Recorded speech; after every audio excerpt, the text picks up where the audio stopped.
Donc, ça a coupé. Donc, voilà. Juste la figure 10, je disais, du chapitre 11. Dans cette figure 10 du chapitre 11, on constate que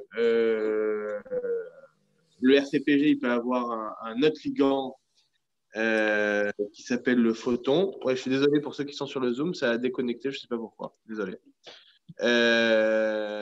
Qui sont qui vont activer le RCPG, qui va activer une dernière sous-unité qui s'appelle alpha-T. C'est la transducine, en fait. La transducine, alors, le RCPG, ça s'appelle la rhodopsine, selon moi, il me semble, voilà. Et l'alpha-T, c'est la transducine, qui va, elle, diminuer le GMP cyclique.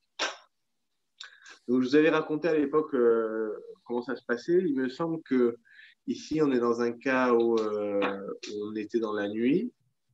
Voilà. Elle vous l'a expliqué en cours un peu, ça, ce schéma? Non? Bon, il me semble que c'est ça. On est dans la nuit et il y a une lumière brusque qui arrive. Alors, pendant un moment, il y a tout qui s'arrête parce qu'on ne voit plus rien. Et c'est le contraste entre la lumière et le jour, la lumière et l'obscurité. Et donc, le GMP cyclique diminue. Tous les récepteurs ioniques se ferment et donc on a une hyperpolarisation de la cellule. Cette hyperpolarisation de la cellule va désactiver la cellule en gros. Donc le Na, le calcium diminue et c'est ce qu'on appelle l'hyperpolarisation. Okay, vous savez, ça vous avez vu dans vos cours sûrement de tissu musculaire en histo, tous ces phénomènes-là.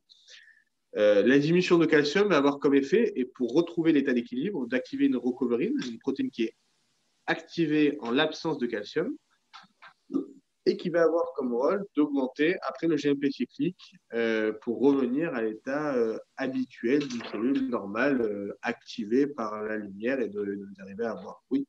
C'est activé par la diminution ou l'absence de calcium? Alors, Ryan, quel enjeu de ta question?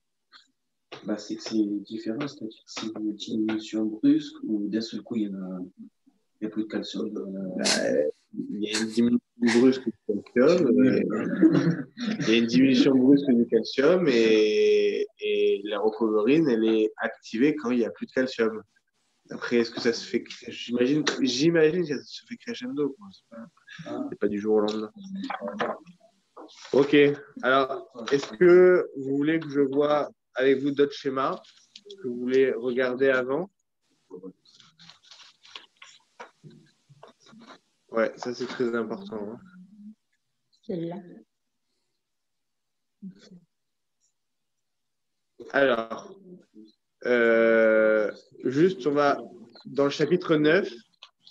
Dans le chapitre 9, j'aimerais bien qu'on regarde, qu'on compare les figures 16 et 20, puisque dans les figures 16 et 20, c'est deux modes de maturation d'ARN. ARN différent. La figure 16, oui.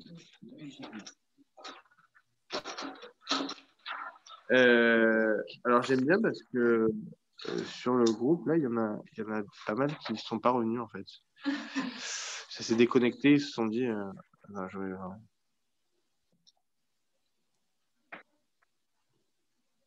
Incroyable. C'est le meilleur ça. Bon, enfin bref. Donc on a en fait dans la figure 16, on a l'ARN messager. Et dans la figure 20, on a l'ARN ribosomal. Alors, dans la feuille de méthodologie que je vous ai envoyée, je crois que je me suis trompé à un moment dans les ARN polymérases. Je rappelle que l'ARN polymérase numéro 1 va synthétiser tous les ARN R sauf le S, plus non, c'est tout. Tous les ARN R, sauf le 5S. L'ARN polymérase 2, ça va fabriquer tous les ARN messagers, plus les micro-ARN, plus le 7SL, l'ARN du SRP. Et enfin, l'ARN polymérase 3 va fabriquer tous les ARN de transfert, plus l'ARN 5S. C'est clair? Mais attends, je n'ai pas compris. Non, mais c'est clair. Tu le revois, il n'y a pas de souci. mais tu revois quelque chose que tu notes pas. Comment tu vas faire? Ah oui, non, je crois que c'est encore. Oui, ben, c'est sûrement dans le cours, mais c'est plus facile de noter en même temps que je te parle. Il faut être sur le qui-vive. Hein.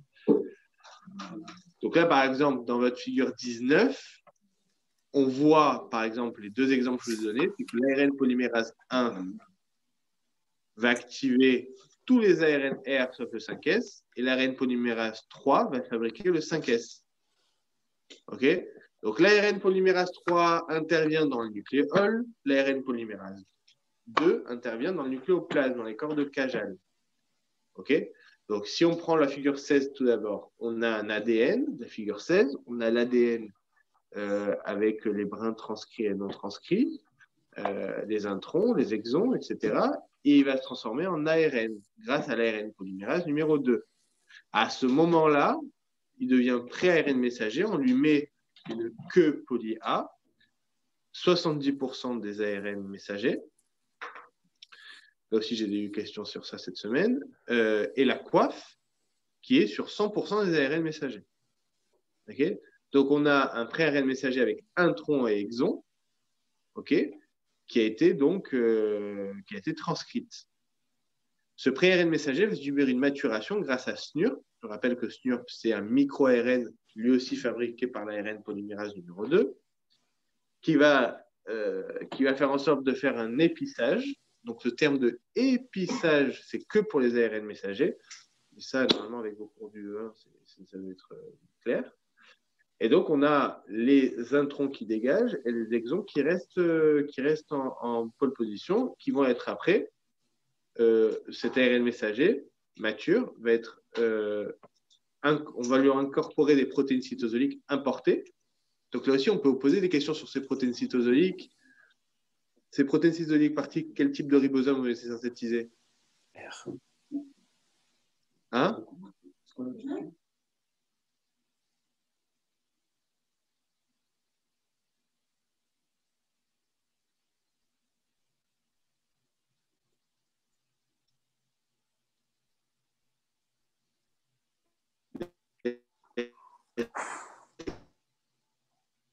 Et les protéines cytosoliques qui sont... C'est lui qui était déjà là. Enfin, Ah bah oui, il est né là d'ailleurs. Il est né là. Non, mais il n'est pas né là. Tu vois, qui n'est pas rigoureux. Qui n'est pas rigoureux. Non. Je ne veux rien savoir. Qui n'est pas rigoureux. Tu le sais.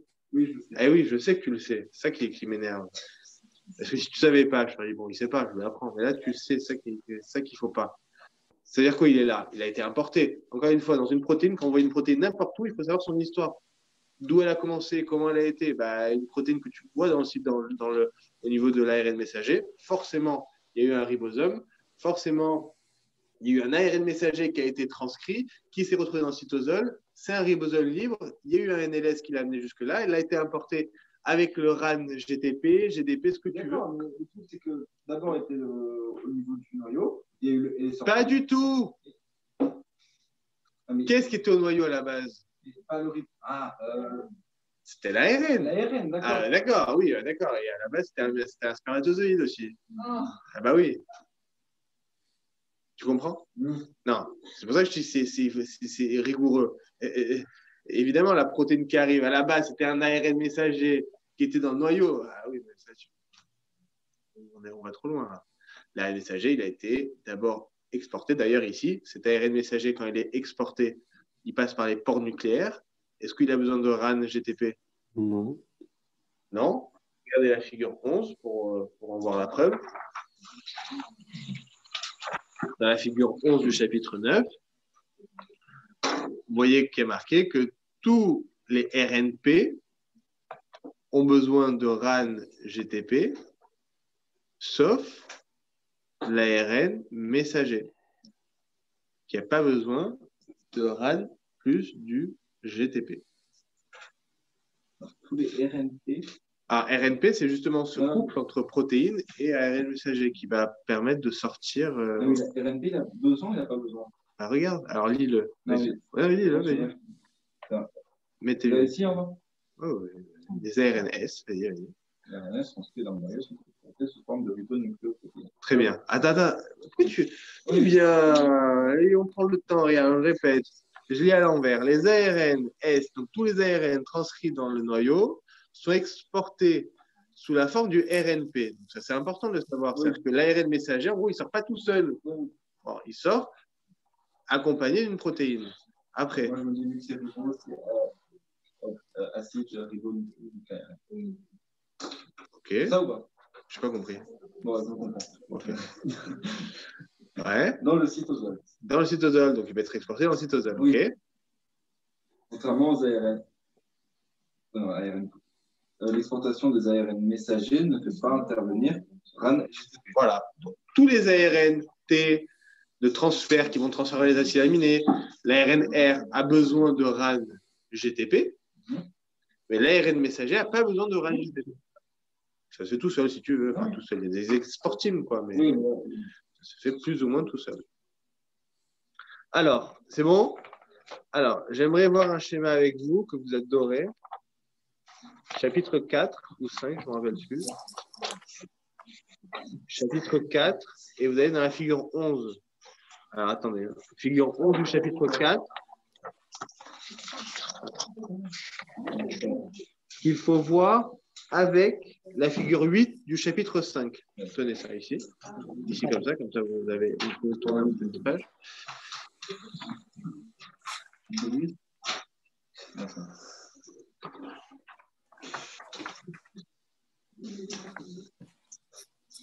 Alors, très important. Alors, est-ce que tout le monde maîtrise ce schéma?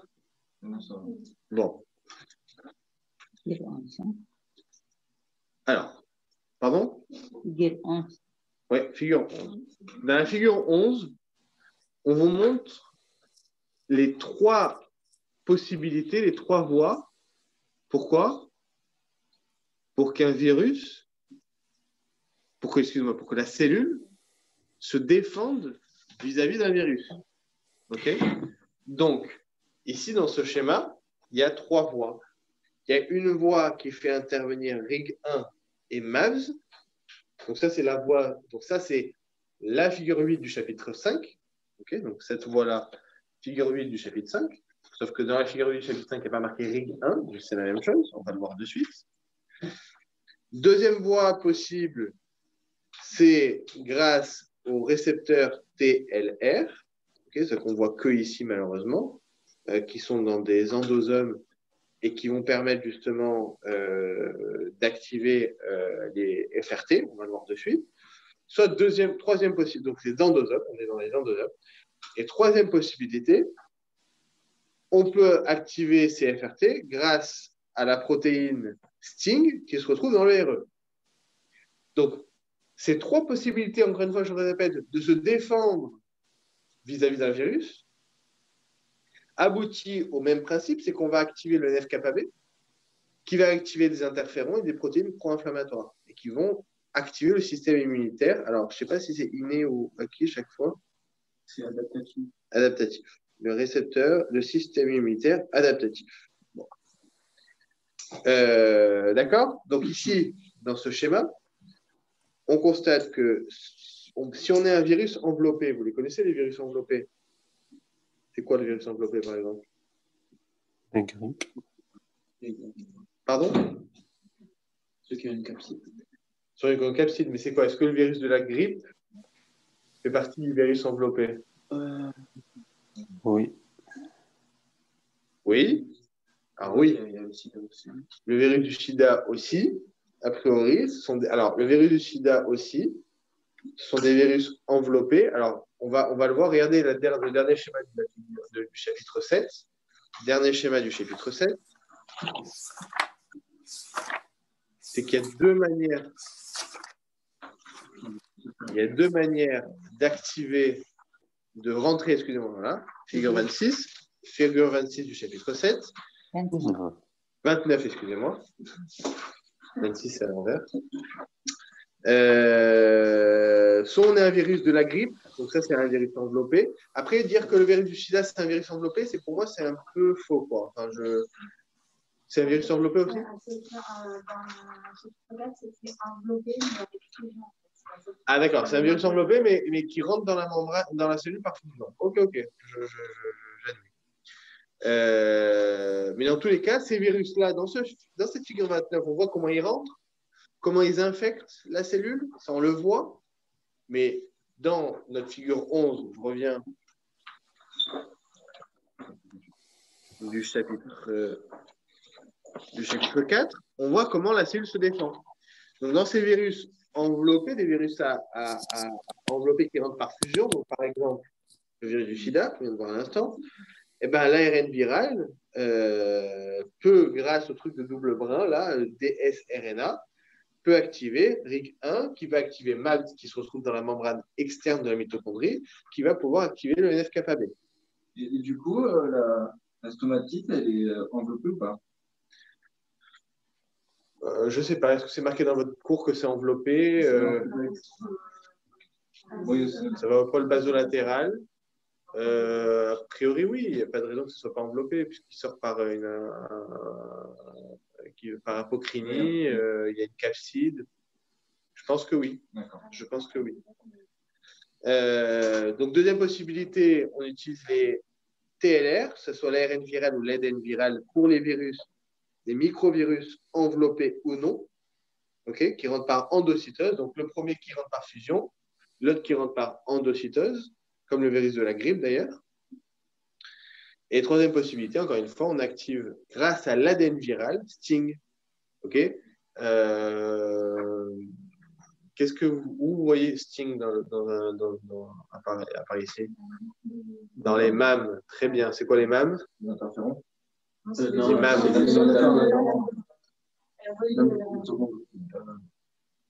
Alors, les MAM, c'est des régions qui vont lier la mitochondrie et le RE. Et on le voit, les MAM, dans la figure 7 du chapitre 5.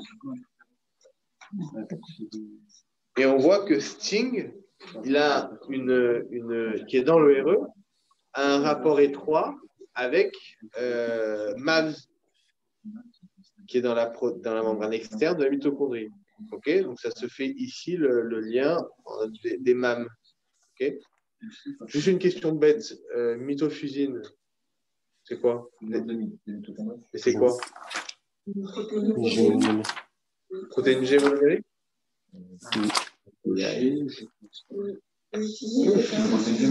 Je sais pas. Je pense pas. Je dirais jamais, je sais pas si c'est monomérique. Alors, je vais vous envoyer des stylos à la gueule. Des stylos à la figure. Évidemment que mitofusine, c'est une protéine G. DRP1, c'est une protéine G. Oui. DRP1, c'est une protéine G. Mitofusine, c'est une protéine G. Et OP1, c'est une protéine G. Tout ça, c'est pas dit oui. Je ne savais pas si c'était monomérique. Non, c'est vrai. Ryan, il a dit que c'était. Bref. Ryan, bon, et donc, la protéine G OPA1 permet la fusion des membranes internes, donc ils sont dans la membrane interne. DRP1 et mitofusine fission et sont dans la membrane externe. DRP1, pas dans la membrane exactement, mais sur la surface de la membrane externe. Okay, pourquoi je vous dis ça? Parce qu'on voit ici dans les MAM que les mitofusines aussi se retrouvent dans la membrane externe entre le RE. Alors attendez. Est-ce que dans ce schéma de la MAM, est-ce qu'on constate que finalement les mitofusines, elles sont aussi dans le RE? Oui? Oui. Ouais? Oui. Non, mais je découvre. Hein. Même moi, je découvre. Hein. Non, c'est vrai que j'avais jamais remarqué que finalement les mitofusines peuvent aussi se retrouver dans le RE. Non, mais tu sais, à chaque époque, on découvre des choses, donc c'est très bien.